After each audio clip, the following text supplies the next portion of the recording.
Ned Thomas o ganolfan Mercator ym mhrif ysgol Aberystwyth sy'n recordio'r adroddiad hwn ar y 24 o Chwefror 2014. Bym yn cadw llygad ar rai o bapurau newydd Ffederasiwn Rwsia dros y bythefnos ddwytha, cyfnod pan oedd yr argyfwng yn yr Wcrain yn datblygu ac yn hawlio'r prif sylw. Wrth i mi baratoi'r adroddiad hwn, mae'r arlywydd Yanukovych wedi diflannu'n llwyr a llywodraeth dros dro'r Wcrain am ei arestio, a Rwsia wedi galw ei llysgenad yn Kiev yn ôl i Foscow.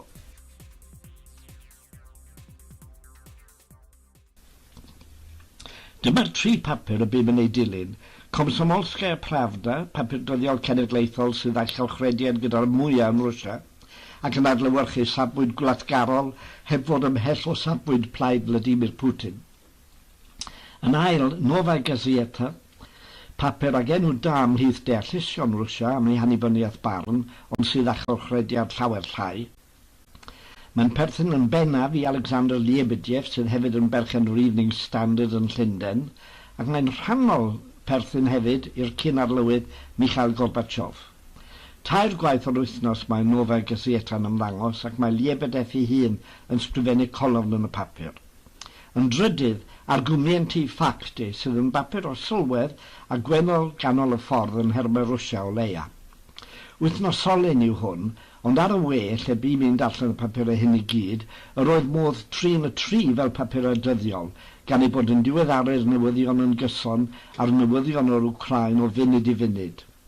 Mae'r we hefyd yn galluogi'r papurau i gynnig digon o gyfle i ddarllenwyr mynegi barn, yn bennaf drwy ymateb i blogs y colofnwyr, ond hefyd drwy ofyn cwestiwn penodol i'w darllenwyr, cwestiwn sydd yn aml iawn yn awgrymu ateb, megis cwestiwn Komsomolskaya Pravda: sut orau y gall Rwsia helpu'r Wcrain?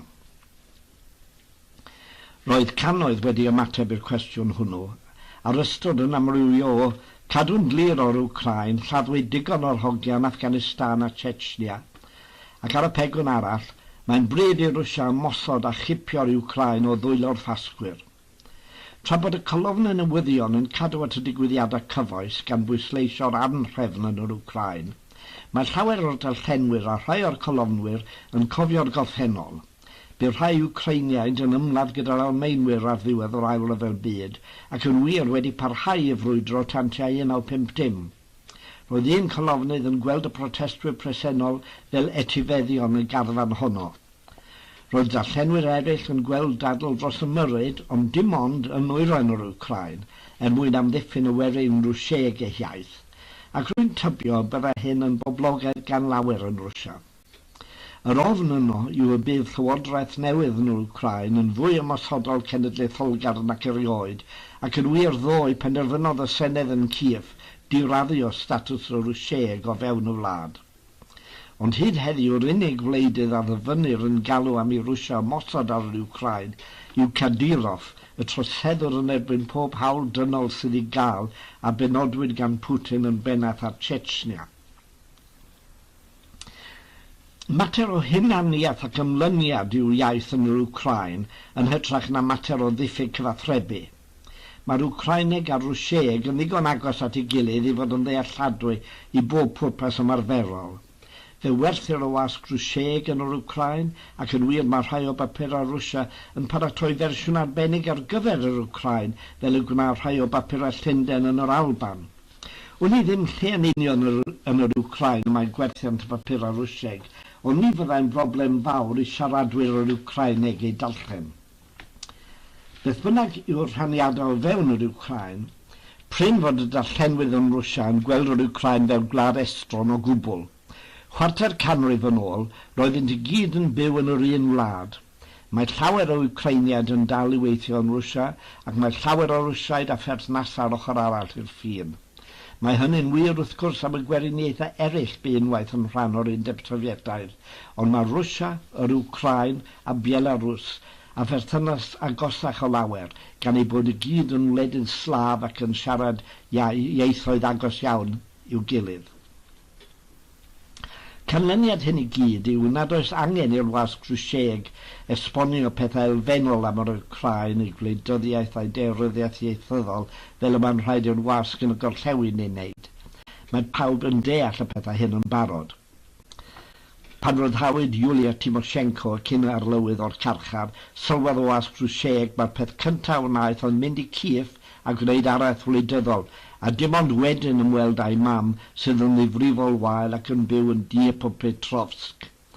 Oedd ddim rhaid dweud wrth y gynulleidfa Rwsieg mae tre ddiwydiannol yn y dwyrain Rwsieg ei iaith yw Dniepropetrovsk.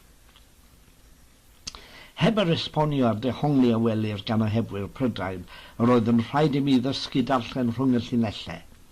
Welis I mor un cyfeiriad at sgwar annibyniaeth yn Kiev, yr hen enw y Maidan a ddefnyddir yn y wasg yn Rwsia, a hefyd o bryd i'w gilydd y term Euromaidan, sef yr Euromaidan. Math o gyfeiriad eironic at y bobl pro-Ewropeaidd oedd yn ymgasglu yno. Yr awgrym yw nad yw'r Wcrain yn wlad annibynnol bellach, ond wedi ei phrynu gan y gorllewin a gan yr Euro. Enghraifft arall, cyhoeddwyd yn y papurau I gyd mae pasbort Siorsia oedd gan un o'r protestwyr cyntaf I gael ei ladd. Ac mi fuddyliais yn syth y bydda'r darllenydd Rwsieg yn gweld hyn fel arwydd bod gilynion Rwsia yn tyrru o bob man I ymuno ar brotest yn yr Wcrain. Mae'n rhaid fy mod yn iawn hefyd gan I deulu'r tri am deimlo'r angen ymhen ddeuddydd I gyhoeddi nad protestiwr mohono, ond un oedd yn digwydd bod yn y lle anghywir y diwrnod hwnnw. Mae'r elyniaeth rhwng Siorsia a Rwsia wedi'r rhyfel diweddar yn parhau, ac yr oedd Kadyrov yn Chechnya yn galw am ymosod ar Siorsia yr un pryd a meddiannu'r Wcrain. Mae'r Crimea, yr orynus yn ne'r Wcrain, yn broblem o fewn problem. Mae 60% o'r boblogaeth yn gweld ei hunan yn Rwsiaid, ac mae Moscow wedi negodi cytundeb I gadw porthladd milwrol yma sydd yn cadw'r economi I fynd. Mae gan y Crimea gynulliad rhanbarthol, ac adroddwyd yn y wasg yn Rwsia bod rhai o aelodau'r cynulliad hwnnw yn galw am ymneilltu o'r Wcrain ac ymuno â Rwsia petai'r anhrefn yn yr Wcrain yn parhau. Ond dyna ddatganiad wedyn gan fudiad tartariad y Crimea, a byddent yn ymladd hyd yr eithaf i'w rwystro hynny. Bod Llywodraeth yr Wcrain, medda'r datganiad, wedi bod yn araf I gydnabod ei hawl I ailfeddiannau eu tiroedd, nid oeddent am fynd yn ôl I fod yn eiddo i'w Rwsia a wasgarodd ei cenedl o'i thiriogaeth yng nghyfnod Stalin. Un sy arall ath ar led rhai dyddiau nôl oedd bod y mudiad mwyaf yn dde ymhlith y protestwyr wedi ymosod ar fynachdy uniongred enwog yn Kiev ac yn lladrata trysorau'r eglwys. Adroddwyd hyn gyntaf fel si ac yn fuan wedyn adroddwyd nad oedd sail iddo. Gwadwyd y peth ar safle wer mynachdy ac yna gan y mudiad aden dde ei hun a hawliodd ei bod wedi ymgylchynu'r mynachdy dim ond mwyn I amddiffyn. Beth bynnag oedd y gwir, oedd roedd yn ymddangos I mi fod y newyddiad dirwyr o leia yn ceisio cyrraedd ato. Crefydd efallai yw un o'r agweddau ar y sefyllfa esgiluswyd braidd gan y cyfryngau yma yn y gorllewin. Yn Nova Gazeta cyhoeddwyd llythyr agored at y pab ar un pryd at bennaeth o'r eglwys uniongred yn Rwsia yn gofyn iddynt roi heibio I dadleuon diwynyddol a chael pobl o'r Wcrain I gymodi. Y cefndir yw bod Cristnogaeth Gatholig Roegaidd yn Saesneg yr eglwys Uniate yn gryf yn yr Wcrain ac yn arbennig yng ngorllewin y wlad. Mae'r eglwys hon yn Gatholig yn yr ystyr ei bod yn derbyn awdurdod y pab, ond am resymau hanesyddol mae'n dilyn y ffurf uniongred ar ddefod fel eglwys uniongred Groeg neu Rwsia.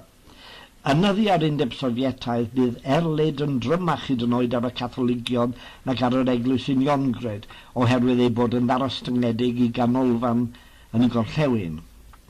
Ac fel yn achos gwlad Pwyl gyfagos, yr oedd Catholigiaeth dan orthrwm yn cryfhau ac yn uniaethu ar frwydr genedlaethol wrth gomiwnyddol. Wedi cwymp yr Undeb Sofietaidd bu ffrae chwerw rhwng yr eglwys uniongred Rwsieg a'r Catholigion dros berchnogaeth rhai o'r eglwysi. Y gwir yw nad yw'r eglwysi ychwaith uwchben y tyndra gwleidyddol a chenedlaethol. Mae eglwys uniongred Rwsia hithau yn arddel safbwyntio agos at wladwriaeth Putin ac yn gweld ei hun fel eglwys genedlaethol fel ag yr oedd yn amser y Tsar. Wrth i mi orffen sgrifennu'r adroddiad hwn, mae'r tudalen y blaen yn dal i ddathlu buddigoliaeth Rwsia yng ngemau Olympaidd y Gaea. Ond mewn perthynas â'r Wcrain, mae'r hinsawdd wedi tywyllu o'i gymharu a phethefnos yn ôl. Wrth i bapur a Rwsia sylweddoli fod y wlad wedi colli'r dydd mewn gêm wleidyddol ehangach, o leia am y tro. Heddiw mae'r wasg yn Rwsia fel petai'n dal ei gwynt i weld beth all ddigwydd nesaf.